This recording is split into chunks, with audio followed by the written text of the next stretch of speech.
I bring you some sensational news.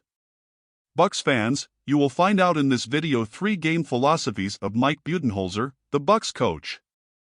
In an interview with the Athletic Portal, he released confidential and very important information, which the teams must have already noticed, but for us fans, they are smart strategies that put the Bucks ahead of the other opponents. And if you don't want to miss content like this, subscribe to the channel, because we update you daily with Milwaukee Bucks news. Just one more simple piece of information: if you want to understand these 3 philosophies, you need to watch the whole video, otherwise you'll lose their reasoning, so let's go. What's behind Mike Budenholzer's use it or lose it before 3 minutes intervals? The philosophy, process and teamwork is the first topic. The required breaks section seems unimportant, but it has taken on a life of its own in Milwaukee. As the Bucks approach the 3-minute mark in most games, Budenholzer often has 3 or more timeouts remaining. And since teams can only call 2 timeouts in the final 3 minutes of regulation, he is usually left with a simple choice to carry out. He quoted, "Practically, the players know I want to use him," Budenholzer told The Athletic. If Budenholzer has 2 timeouts in the last 3 minutes, that means he has timeouts available if he needs to challenge a call, or he also tends to save his challenge for the final minutes, or move forward on the basketball if the Bucks are down in the final seconds of a game. A differential, isn't it? And we enter the second philosophy, which has to do with the players, to rest through the intensity of the game, specifically their best player. He said of that philosophy, Giannis Antetokounmpo plays hardball. He doesn't tend to control the pace during the game, taking possessions from either side of the court. We need to give Giannis a break, give the whole team a break. Often in that fourth quarter you just have to catch your breath again.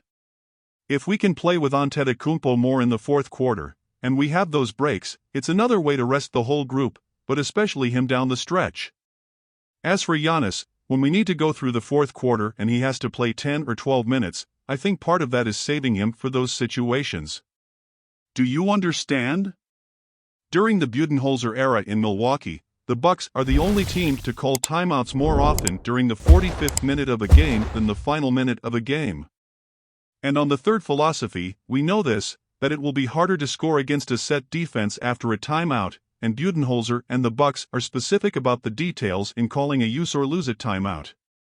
For example, Jrue Holiday has appeared just dribbling the ball on the ground, and called a timeout as Budenholzer waved him forward from the sideline, but in fact he executed an important detail along the way, reaching the middle of the court.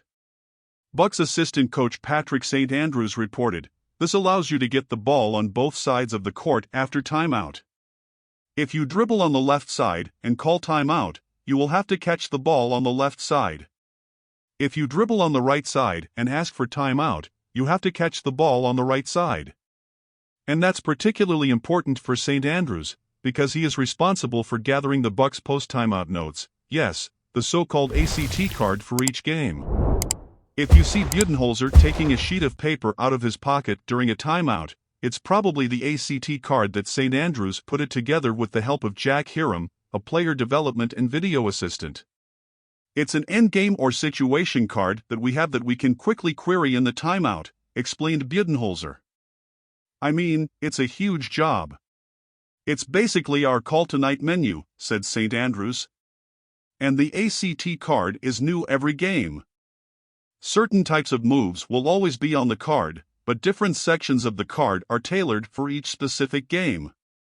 If Antetokounmpo is out overnight, moves for him are off the card and more moves for different players are added.